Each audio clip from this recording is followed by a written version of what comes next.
हाँ तो प्यारे बच्चे, गुड मॉर्निंग। कैसे हो आप लोग? बहुत अच्छे बच्चे हो बेटा। अब देखो बाबू, ध्यान से समझना करिए। अब हम लोग आ चुके हैं फ्यूचर इंडेफिनिट टेंस में, ठीक है। इसका पॉजिटिव और नेगेटिव देखेंगे। समझ में आ रही बात की? तो थोड़ा ध्यान से समझना। तो देखो, पहले कोई भी वाक्य रहेगा तो कैसे पहचानोगे कि फ्यूचर इंडेफिनिट का? तो उसको पहचानने का एकमात्र तरीका सिंपल सा है कि पहले कर्ता लिखा रहेगा, ठीक है। कर्ता आई भी होगा तो शैल लगाया रहेगा, और कर्ता आई भी को छोड़कर रहेगा तो इसके साथ विल लगाया रहेगा, ठीक है। और निगेटिव होने पर ना, ठीक। इसके बाद मेन वर्ड की फर्स्ट फॉर्म, इसके बाद ऑब्जेक्ट, इसके बाद अदर वर्ड लिखा रहेगा तो वो वाक्य आपका फ्यूचर इंडेफिनिट टेंस का वाक्य कहलाएगा, ठीक है। अब देखिए, बातचीत को आगे बढ़ाते हैं। तो अब इसका स्ट्रक्चर पैसिव का बात नहीं लिखेंगे, पहले हम लोग इसको समझना चाहेंगे, ठीक है बाबू। तो देखिए, जब समझना चाहेंगे तो एक एग्जाम्पल से समझिएगा, तो फिर बातचीत को आगे बढ़ा लेते हैं। देखो बाबू, जिसे कह दे, ध्यान दीजिएगा कि स्ट्रक्चर की यहाँ से लिखते हैं, ठीक है। जैसे बोल देता है कि आई शैल बाई अ कार। ध्यान दीजिएगा, कह दे कि आई शैल बाई अ कार, ठीक है। मैं एक कार खरीदूंगा, ठीक है प्यारे बच्चे। तो देखिए, इसका हमको क्या बनाना है बाबू? पैसिव वॉइस बनाना है, ठीक है। तो देखिए, पहले बात ये मेन वर्ड क्या है? खरीदना, ठीक है, बाई है। अब इसके बाद इसका सब्जेक्ट क्या है? आई है, ठीक है। अब इसका ऑब्जेक्ट क्या है बाबू? तो ऑब्जेक्ट क्या है? एक कार, जो कि ऑब्जेक्ट है, ठीक है। इसका हमको क्या बनाना है बाबू? पैसिव वॉइस, ठीक है। तो पैसिव वॉइस में फोकस किसके ऊपर रखा जाता है? ऑब्जेक्ट के ऊपर। तो ऑब्जेक्ट तुम्हारा एकार है, इसको सब्जेक्ट बनाओगे तो ये नाउन है, तो एकार का एकार लिख दोगे। तो अब यहाँ पर एकार को हमने लिख दिया, ठीक है। अब देखो, ध्यान से समझना, आई पहला क्रिया है, आई दूसरी क्रिया है। तो जब दो को क्रिया दे दिया तो पहली क्रिया को उतार देते हैं, दूसरी क्रिया के लिए भी लगाते हैं ना। तो अब देखो, शैल यहाँ है, अब वो तो करता आई भी रहेगा तो शैल लगता है, आई भी कुछ छोड़कर होता है तो भी लगता है। तो आई भी नहीं ना है, तो अब यहाँ क्रिया लगाओगे भी, ठीक है। तो अब यहाँ भी लगा दिए, दूसरी क्रिया की जगह क्या लिखोगे? भी। अब आई फर्स्ट, अगर ये फर्स्ट फॉर्म है बाबू, देखो ये फर्स्ट फॉर्म है, ये भी आपके फर्स्ट फॉर्म में आ जाएगा, फर्स्ट फॉर्म में, ठीक है। अब इसके बाद देखिए, अब पैसिव वॉइस आप बना रहे हैं तो पैसिव में वर्ब की कौन फॉर्म आती है? Third form. तो बाई का थर्ड फॉर्म क्या लिखोगे? लगाओगे। तो अब यहाँ पे प्यारे बच्चे क्या हो जाएगा? बाई, ठीक है। इस बाई के सब्जेक्ट को प्रूफ करने के लिए प्रीपोजिशन हम क्या लगाते हैं? बाई। तब यहाँ पे हमने बाई लगा लिया। अब जो सब्जेक्ट होता है यहाँ पे क्या बन जाएगा? ऑब्जेक्ट। अब यहाँ पर आई का ऑब्जेक्टिव किसके आ जाएगा? मी। तो तुमसे पूछा जा सकता है कि बाई का ये क्या है? तो ऑब्जेक्ट है, पर पूछेगा कि बात का क्या है? तो बात का सब्जेक्ट। समझ आ रही बातचीत? चलो, तो इन्हीं चीजों को नोट कर लो, तो फिर बातचीत को आगे बढ़ाते हैं, ठीक है। हाँ तो प्यारे बच्चे देखिए, अब तो ये बातचीत समझ में आ गई होगी। तो अब इसका स्ट्रक्चर हम लोग नोट कर लेते हैं। देखिए, स्ट्रक्चर क्या बनेगा बाबू? तो यहाँ से भी आप बना सकते हैं।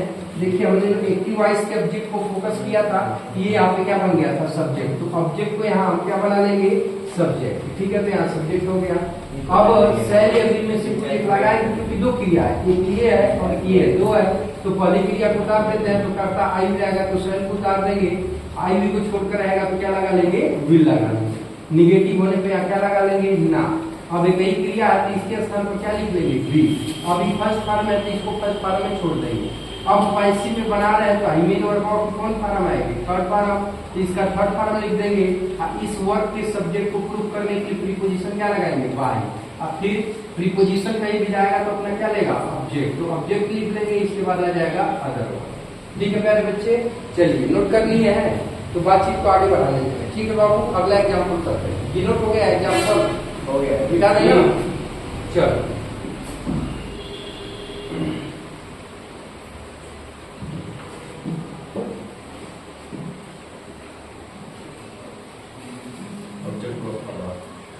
देखो बाबू, अगला एग्जाम्पल है कि he shall,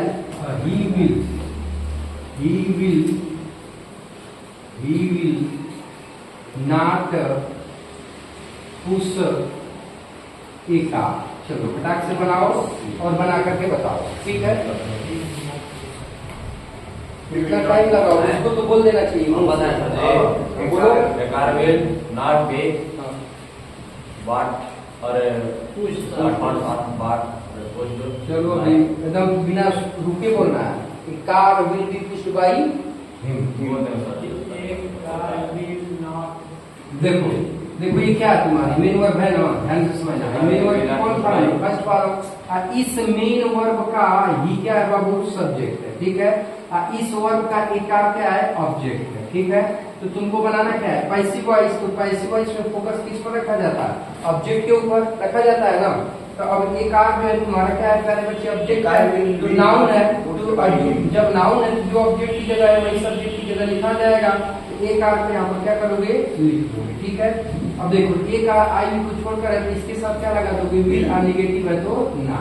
अब इस क्रिया की जगह पे क्या लिखोगे? बी, क्योंकि दो क्रिया है, एक विल है दूसरा पुश है। तो पहली क्रिया को उतार दो, दूसरी क्रिया की जगह विल लियो।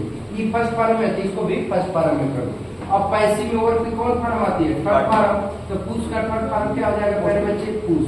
इसके सब्जेक्ट को प्रूव करने के लिए प्रीपोजिशन क्या लगा दो? बाय। और इसके बाद प्रीपोजिशन का ऑब्जेक्ट कौन है? ही है। तो ही के ऑब्जेक्टिव टेक्स्ट क्या हो जाएगी? ठीक है। अगर सब उस स्ट्रक्चर पे बनाना चाहते हो तो देखो एक्टिव वॉइस के ऑब्जेक्ट को पैसिव में क्या बनाओगे? सब्जेक्ट। तो एक आर को यहाँ लिख दोगे, ठीक, कोई दिक्कत नहीं है। अब इसके बाद देखो अब यहाँ साइड विल में से कोई एक लगाया है तो आई भी कुछ छोड़कर है तो विल लगा दो। यहाँ नाट है तो अभी नाट लगा दो। अभी लगाया तो तुम भी यहाँ भी लगा दो। फिर मेन वर्ब की थर्ड फॉर्म बता रहा है तो मेन वर्ब पुश का थर्ड फॉर्म क्या लिख दो? पुश्ड। अब बाई लगा दो, क्या लगा दो? बाई। बाई यहाँ लगाया तो तुम भी लगाओगे ना। एक्टिव वॉइस के सब्जेक्ट को पैसिव में क्या बना दो? ऑब्जेक्ट। तो चूंकि ये प्रोनाउन है तो प्रोनाउन का सब्जेक्टिव ऑब्जेक्टिव केस अलग अलग होता है। तो ही के ऑब्जेक्टिव केस क्या हो जाएंगे? हिम। यहाँ लगा देंगे पुलिस, ठीक। चलो एक और कर लेते हैं, कोई दिक्कत नहीं है। मिटा देते हैं, लिख लिए वही सब लोग ना।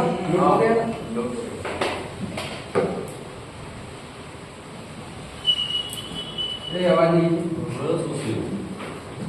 लिखिएगा।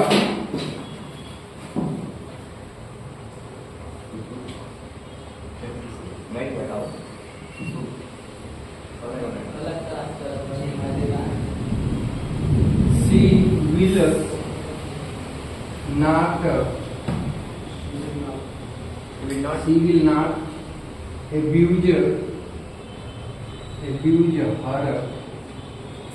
at the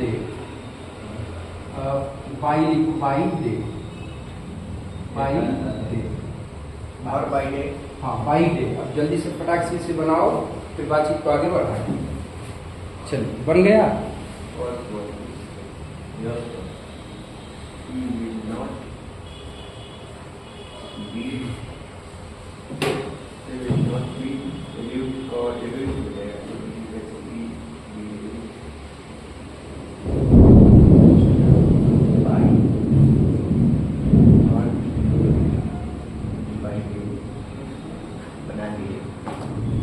बना दिए?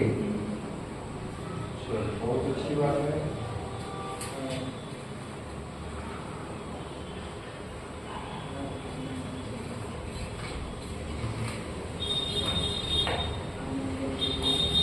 हो गया बाबू?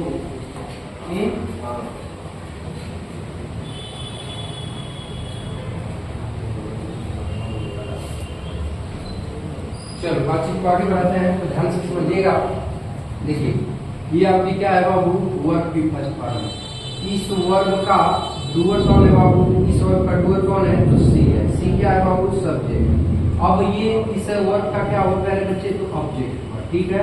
और ये आपका क्या है? बाय दे अदर वर्ड है, ठीक है प्यारे बच्चे। तो पैसिव बनाएंगे तो पैसिव में हमारा फोकस किसके ऊपर होता है? ऑब्जेक्ट के ऊपर होता है ना। तो ऑब्जेक्ट हर है तो चूंकि वो एक प्रोनाउन है तो प्रोनाउन की सब्जेक्टिव ऑब्जेक्टिव केस क्या होती है? अलग अलग होती है ना। तब फोकस करोगे तो ध्यान से समझो। तो उस दशा में बाबू अब हर का सब्जेक्टिव केस क्या बनेगा? सी। अब यहाँ पे सी हो जाएगा, ठीक है। अब सी आई को छोड़कर दो क्रिया है, पहली क्रिया दूसरी क्रिया। तो पहली क्रिया को उतार दोगे तो विल हो जाएगा। अनाथ तो यहाँ भी नाथ उतार दोगे, ठीक है। अब इस वर्ड की जगह पे क्या लिखोगे? बी। और ये फर्स्ट फॉर्म में आते हैं, फर्स्ट फॉर्म लिखकर छोड़ दोगे। परंतु पैसिव में इस वर्ड का कौन सा रूप आएगा? तीसरा रूप। एब्यूज का थर्ड फॉर्म क्या होता है बाबू? एब्यूज, ठीक है। अब इसके बाद इस वर्ब के सब्जेक्ट को प्रूव करने के लिए प्रीपोजिशन क्या आएगी? बाई। तो हमने बाई लगा लिया। अब ये सब्जेक्ट है तो क्या हो जाएगा? हर। ठीक है। अब बाई डे जो अदर वर्ड है उस मंथ में क्या करोगे, उतार दोगे। ठीक है। अब देखो अगर स्ट्रक्चर पे बनाना चाहते हो तो ध्यान से समझो। देखो एक्टिव वॉइस सब्जेक्ट को पैसिव सब्जेक्ट बनाओगे ना तो हर प्रोनाउन है तो इसकी सब्जेक्टिव केस क्या लगेगी, सी। अब सी आई भी को छोड़कर है तो इसके साथ ये नेगेटिव है तो विल नॉट लगा दोगे। ठीक है। अब यहाँ बी है तो यहाँ भी लगा दोगे। यहाँ वर्ब की थर्ड फॉर्म है, इस वर्ब का थर्ड फॉर्म क्या हो जाएगा कि ब्यू। यहाँ बाई है तो हमने बाई लगा दिया। फिर ऑब्जेक्ट आ रहा है, एक्टिव वॉइस का सब्जेक्टिव पैसिव में क्या बनता है, ऑब्जेक्ट। तो सी प्रोनाउन है तो इसकी ऑब्जेक्टिव केस क्या लगेगी, हर। और बाई डे अदर वर्ड है तो अंत में अदर वर्ड लिखा है तो बाई डे को क्या करोगे, उतार दोगे। समझ गए बात को, कोई दिक्कत? अब बना लोगे ना, बना लोगे ना, आगे बातचीत को बढ़ाएं। तो प्यारे बच्चे देखिए इस वीडियो में बस यही तक रहने देते हैं। ठीक है। वीडियो को वाइंड अप करता हूँ क्योंकि आप लोग कमेंट आते रहते हैं कि सर 10-10 मिनट की वीडियो बनाई, इसलिए 3 मिनट लगभग पूरा हो चुका है। तो अगले टेंस की वीडियो, अगले टेंस को अगली वीडियो में कवर करते हैं हम लोग। ठीक है प्यारे बच्चे। उसके साथ साथ यदि अगर आप हमारे यूट्यूब चैनल पे नए होंगे तो चैनल को सब्सक्राइब करके आल बटन को सेलेक्ट करके जरूर रख लीजिएगा ताकि आपको ऐसे लेटेस्ट इन्फॉर्मेटिव वीडियो मिलता रहे। ठीक है प्यारे बच्चे। और यदि वीडियो अच्छा लगा हो तो लाइक और शेयर जरूर करिएगा। मिलते हैं नेक्स्ट वीडियो में, तब तक के लिए टेक केयर, बाय बाय। जय हिंद बच्चों। और ये एपिसोड देखने के लिए आपका बहुत बहुत धन्यवाद।